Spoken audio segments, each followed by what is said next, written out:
इस वीडियो में हम गहराई से चर्चा करेंगे कि अप्रैल, मई और जून 2025 के दौरान कन्या राशि के जातकों का जीवन विभिन्न पहलुओं में कैसा रहेगा।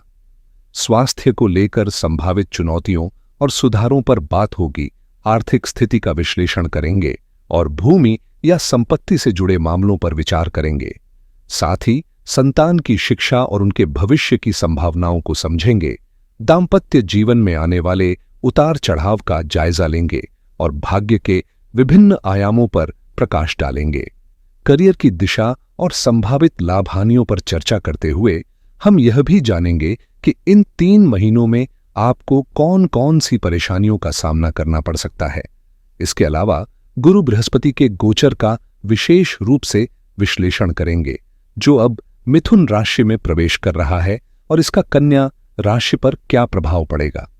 गुरु बृहस्पति के इस परिवर्तन का आपके जीवन पर क्या सकारात्मक और नकारात्मक प्रभाव हो सकता है, इस पर विस्तार से बात करेंगे। 14 मई 2025 की रात 10:37 से 18 अक्टूबर 2025 की रात 7:50 तक का समय एक खास खगोलीय योग लेकर आ रहा है, जो लगभग 5 महीनों तक चलेगा। इस अवधि में गुरु का गोचर आपकी राशि से 10वें भाव में रहेगा, जो 12 वर्षों के बाद फिर से ऐसा अद्वितीय संयोग बना रहा है। इस समय की संभावनाओं और प्रभावों को समझते हुए हम यह जानेंगे कि गुरु का यह गोचर आपके करियर, पारिवारिक जीवन और अन्य महत्वपूर्ण क्षेत्रों पर क्या असर डालेगा। बीच में 9 जून से 10 जुलाई 2025 तक गुरु अस्त अवस्था में रहेगा, जिससे इसका प्रभाव थोड़ा मंद हो सकता है, लेकिन फिर भी यह समय आपके जीवन में कई महत्वपूर्ण बदलाव और अवसर ला सकता है। पिछली बार 13 मई 2013 से 18 जून 2014 तक जब ऐसा ही योग बना था, तो उस दौरान हुए प्रभावों और अनुभवों को देखते हुए इस बार भी कुछ ऐसे ही फल मिलने की संभावना है। इन बदलावों और उनके व्यापक प्रभावों पर हम गहराई से चर्चा करेंगे। अब यह तो आप ही बेहतर बता सकते हैं कि मई 2013 से जून 2014 का वह समय आपके लिए कैसा था और गुरु के गोचर ने आपके जीवन पर क्या प्रभाव डाला। हमें जरूर कमेंट करके बताएं। अब बात करें कन्या राशि की, तो यहां चंद्र कुंडली का अध्ययन विशेष रूप से महत्वपूर्ण है, क्योंकि गोचर की स्थिति चंद्र राशि के आधार पर ही समझी जाती है। इस बार गुरु बृहस्पति 14 मई को वृषभ राशि छोड़कर मिथुन राशि में प्रवेश करेंगे। इस परिवर्तन का कन्या राशि के जातकों पर गहरा प्रभाव पड़ेगा। गुरु, जो आपकी कुंडली में 4थे और 7वें भाव के स्वामी हैं, द्वितीय भाव में गोचर करेंगे और अपनी 5वीं दृष्टि से तुला राशि को देखेंगे, जो आपकी कुंडली के दूसरे भाव में स्थित है। इसके साथ ही गुरु की 7वीं दृष्टि भी विशेष रूप से प्रभावशाली होगी। इन पहलुओं को ध्यान में रखते हुए इस गोचर का आपके जीवन के विभिन्न क्षेत्रों पर क्या प्रभाव होगा, इसे समझने के लिए जुड़ें हमारे साथ। बृहस्पति की दृष्टियों को समझते हुए इस बार 4थे भाव पर उनकी 7वीं दृष्टि धनु राशि पर पड़ेगी, जबकि 6ठे भाव में कुंभ राशि पर भी उनकी दृष्टि का प्रभाव रहेगा। इस गोचर की गहराई में जाएं तो ज्योतिष शास्त्र इसे 10वें गुरु के नाम से परिभाषित करता है। कन्या राशि से मिथुन तक गिनने पर इसे द्वितीय भाव का गुरु कहा गया है। इस स्थिति को मध्यम फलदायक माना गया है, जहां लाभ के अवसर मौजूद हैं, लेकिन साथ ही सतर्कता भी जरूरी है। मान लें कि आप व्यवसायी हैं और आपकी राशि कन्या है, तो यह गोचर आपको पहले से अधिक मेहनत करने की प्रेरणा देगा। अब परिस्थितियां ऐसी बनेंगी कि सिर्फ मामूली प्रयासों से लाभ नहीं मिलेगा। पिछले समय की तुलना में अब अधिक परिश्रम की आवश्यकता होगी, लेकिन इसका सकारात्मक पहलू यह है कि आपकी मेहनत का फल देर सवेर अवश्य मिलेगा। इस स्थिति के फायदे और चुनौतियों पर विस्तार से चर्चा करेंगे, ताकि आप अपने प्रयासों को सही दिशा में केंद्रित कर सकें। इस समय आपको पहले से अधिक परिश्रम की आवश्यकता होगी, क्योंकि अब वही लाभ प्राप्त करने के लिए प्रयासों को बढ़ाना अनिवार्य होगा। नौकरी पेशा लोगों के लिए यह समय भागदौड़ और अतिरिक्त जिम्मेदारियों से भरा हो सकता है। जैसे ही गुरु मिथुन राशि में प्रवेश करेगा, मेहनत का स्तर बढ़ेगा, लेकिन इसकी सकारात्मकता यह है कि आपकी आमदनी में कमी नहीं होगी। बल्कि आपकी मेहनत का सीधा असर आपकी वित्तीय स्थिति पर दिखेगा और आर्थिक लाभ की संभावनाएं मजबूत रहेंगी। साथ ही एक स्थान से दूसरे स्थान पर काम करने या बाहरी स्थानों से नए संबंध और अवसर मिलने का भी योग बन रहा है। यदि आप वर्तमान स्थान को छोड़कर कहीं और काम करने का विचार कर रहे हैं, तो यह बदलाव आपके लिए लाभकारी साबित हो सकता है। यदि आपकी नौकरी पहले से ही स्थिर और अच्छी चल रही है, तो इस समय व्यापार में न तो निवेश करें और न ही कोई खास रुचि दिखाएं। यह सलाह खास तौर पर कन्या राशि के जातकों के लिए महत्वपूर्ण है, चाहे वे पुरुष हों या महिलाएं। यदि आप नौकरी में हैं और सब कुछ सुचारू है, तो इसे बनाए रखें और किसी नए प्रयोग में हाथ डालने से बचें। इस अवधि में आपकी वित्तीय स्थिति में सकारात्मक बदलाव देखने को मिलेगा, क्योंकि गुरु की दृष्टि आपकी जमा पूंजी को बढ़ावा देगी। हालांकि कुछ शत्रु दृष्टि भी सक्रिय हो सकती है, लेकिन आपके ठोस प्रयासों से बैंक बैलेंस में वृद्धि तय है। परिवार में सामान्य सुख और शांति बनी रहेगी और कोई बड़ी परेशानी नहीं दिखती, बशर्ते आप सतर्क और सावधान रहें। अगर आपकी नौकरी अच्छी चल रही है, तो इसे छोड़ने का विचार भी न करें और जो काम आप कर रहे हैं उसमें निरंतरता बनाए रखें, क्योंकि यही समय आपकी मेहनत का फल देगा। यदि आप व्यापार या नौकरी में हैं, तो यह समय नई तकनीकों को अपनाने और अपनी कार्यशैली में बदलाव लाने का है। पुराने तरीके और परंपराएं जो कभी कारगर थीं, अब उतनी प्रभावी नहीं रह जाएंगी। गुरु का गोचर और उसके प्रभावों के साथ साथ मई और जून के बीच बुध भी मिथुन राशि में आएगा, जो नई तकनीकों और नवीनता को अपनाने के लिए प्रेरित करेगा। यदि कन्या राशि के जातक अपने काम में आधुनिक तकनीकों का उपयोग शुरू करेंगे, तो उनकी प्रगति की राह अधिक स्पष्ट और सफल होगी। केवल पुराने ढर्रे पर चलते रहने से कामकाज की स्थिति स्थिर रह सकती है, लेकिन उल्लेखनीय तरक्की की संभावना कम होगी। समय के साथ खुद को ढालना और नई तकनीक को अपनी योजनाओं का हिस्सा बनाना न केवल काम को अधिक प्रभावी बनाएगा, बल्कि आपके व्यापार और करियर में नई ऊंचाइयां भी लेकर आएगा। याद रखें, जो लोग समय के साथ परिवर्तन नहीं करते, वे अक्सर अवसरों से चूक जाते हैं। अगर आप नौकरी में हैं, तो यह समय अपनी कार्यशैली को बेहतर बनाने और नई तकनीकों को अपनाने का है। जो भी काम आप कर रहे हैं, उसे आधुनिक दृष्टिकोण और कुशलता से पूरा करेंगे, तो लाभ की संभावनाएं निश्चित रूप से बढ़ेंगी। इसी तरह व्यापार में भी नई संभावनाओं को तलाशने और आज के जमाने की तकनीक और साधनों का उपयोग करने का सही समय है। आजकल सोशल मीडिया और डिजिटल प्लेटफॉर्म्स के माध्यम से लोग बड़े पैमाने पर पैसा कमा रहे हैं।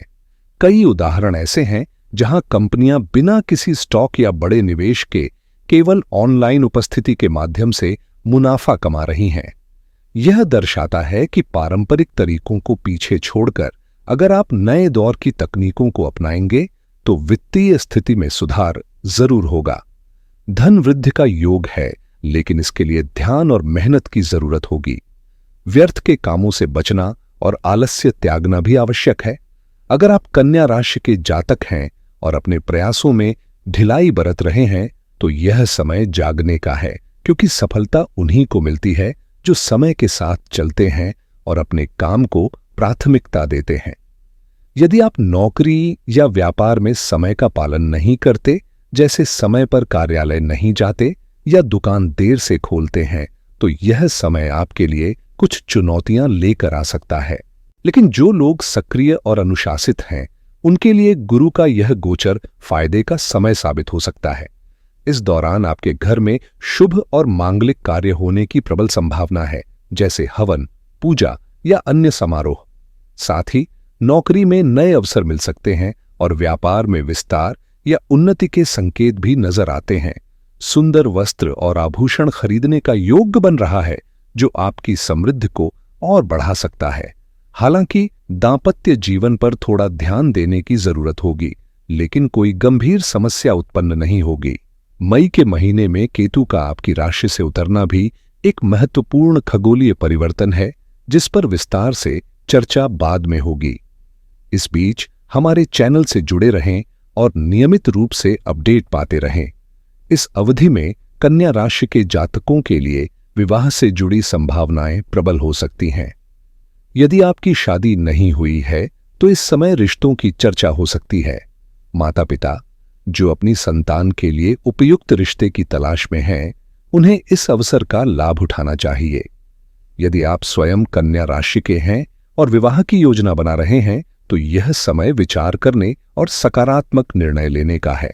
साथ ही इस गोचर के प्रभाव से भूमि, मकान या वाहन खरीदने की संभावनाएं भी बढ़ेंगी। गुरु की दृष्टि चतुर्थ भाव पर पड़ने से सुख सुविधाओं में वृद्धि होगी और इन पर खर्च करने का योग्य बन सकता है।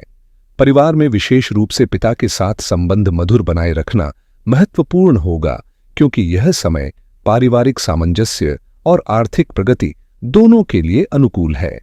इस समय आपको अपने पिता के साथ संबंधों को मधुर बनाए रखना बेहद जरूरी है, क्योंकि इससे न केवल पारिवारिक सामंजस्य बढ़ेगा बल्कि आपको उनके अनुभव और मार्गदर्शन से लाभ भी मिलेगा।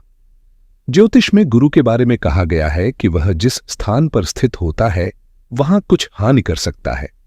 वर्तमान में गुरु आपके कर्म स्थान में बैठा है, इसलिए यदि आप अपने काम में रुचि नहीं लेंगे, नौकरी में लापरवाही करेंगे या व्यापार पर ध्यान नहीं देंगे तो स्थिति बिगड़ सकती है। इसी तरह अगर पिता के प्रति प्रेम और सम्मान की भावना में कमी आई तो उनसे मिलने वाला सहयोग और लाभ भी प्रभावित हो सकता है। यह समय है सावधानी और आत्मनियंत्रण का। बोलचाल में संयम रखें, कम बोलें, पर जहां बोलना जरूरी हो वहां अपने विचार स्पष्ट रूप से रखें। इस संतुलन से न केवल आपकी स्थिति बेहतर होगी बल्कि व्यक्तिगत और पेशेवर जीवन में भी सकारात्मक बदलाव आएंगे। उपायों की चर्चा हम आगे करेंगे जो आपके लिए इस समय को और अधिक अनुकूल बना सकते हैं। इस अवधि में अपनी बातचीत पर नियंत्रण रखना बेहद जरूरी होगा। जहां आवश्यक हो वहां स्पष्ट और सटीक बात करें, लेकिन अनावश्यक या व्यर्थ चर्चाओं से बचें, खासकर सामाजिक आयोजनों या सार्वजनिक कार्यक्रमों में। ऐसे समय में पुरानी परंपराओं का सम्मान करना और उन्हें निभाना आपके लिए विशेष रूप से फलदायक रहेगा। यदि आप पहले परंपराओं का पालन नहीं करते थे तो अब इसमें रुचि लेना स्वाभाविक रूप से आपके जीवन में सकारात्मक बदलाव ला सकता है। कन्या राशि के जातकों के लिए स्वास्थ्य सामान्य और स्थिर रहेगा, चिंता की कोई बात नहीं। कार्यक्षेत्र में सहकर्मियों के साथ अनावश्यक विवादों से दूर रहें, क्योंकि यह आपके पेशेवर संबंधों को बिगाड़ सकता है। इस गोचर के दौरान आप सामाजिक गतिविधियों में अधिक रुचि ले सकते हैं और अपनी शिक्षा को आगे बढ़ाने या नई डिग्री हासिल करने का विचार कर सकते हैं, चाहे आपकी उम्र कुछ भी हो। यह समय खुद को न केवल शारीरिक रूप से बल्कि मानसिक और सामाजिक रूप से भी बेहतर बनाने का है। इस अवधि में आप अपनी शिक्षा को एक कदम आगे ले जाने का विचार कर सकते हैं, जैसे कि नई डिग्री हासिल करना। अगर आपने हाल ही में कोई अच्छा काम किया है तो सरकार या समाज से सम्मान पाने की संभावना भी प्रबल है। इस समय ससुराल पक्ष के साथ संबंधों को सौहार्दपूर्ण बनाए रखना आवश्यक होगा। किसी भी विवाद से बचें, क्योंकि यह आपके पारिवारिक संतुलन को प्रभावित कर सकता है। अपने खानपान और स्वास्थ्य पर विशेष ध्यान दें। लगातार भागदौड़ के चलते अगर समय पर भोजन नहीं किया या शरीर का ध्यान नहीं रखा तो थकान और कमजोरी महसूस हो सकती है। आत्मिक और मानसिक शांति के लिए गीता का नियमित पाठ करना अत्यंत लाभकारी रहेगा। आप गीता के किसी भी अध्याय को चुनकर प्रतिदिन पढ़ सकते हैं। इससे न केवल शांति मिलेगी बल्कि ऊर्जा और प्रेरणा का संचार भी होगा। भगवान श्री कृष्ण या भगवान विष्णु की आराधना इस गोचर में शुभ फल प्रदान करेगी। 10वें भाव में गुरु की स्थिति आपके लिए सकारात्मक ऊर्जा और शुभ अवसरों का संकेत देती है। यदि आपके घर या आसपास भगवान कृष्ण या भगवान विष्णु का कोई मंदिर है तो वहां नियमित दर्शन करना अत्यंत लाभकारी रहेगा। श्रद्धा से लाल पुष्प अर्पित करें और अपनी भावना के अनुसार प्रसाद चढ़ाएं।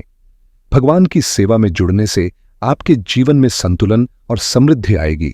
इसके साथ ही यदि कोई साधु संत या धार्मिक व्यक्ति आपके घर आते हैं तो उनकी सेवा और सत्कार अवश्य करें। उन्हें भोजन कराना या उनकी किसी भी प्रकार से सहायता करना आपके लिए अत्यंत शुभ रहेगा। मंदिरों या धार्मिक स्थानों पर समय बिताने से मन को शांति और सकारात्मक दृष्टिकोण मिलेगा। इन उपायों को अपनाने से यह समय आपके लिए और भी लाभकारी बन सकता है। अगर यह जानकारी उपयोगी लगी हो तो इसे दूसरों के साथ साझा करें। धन्यवाद।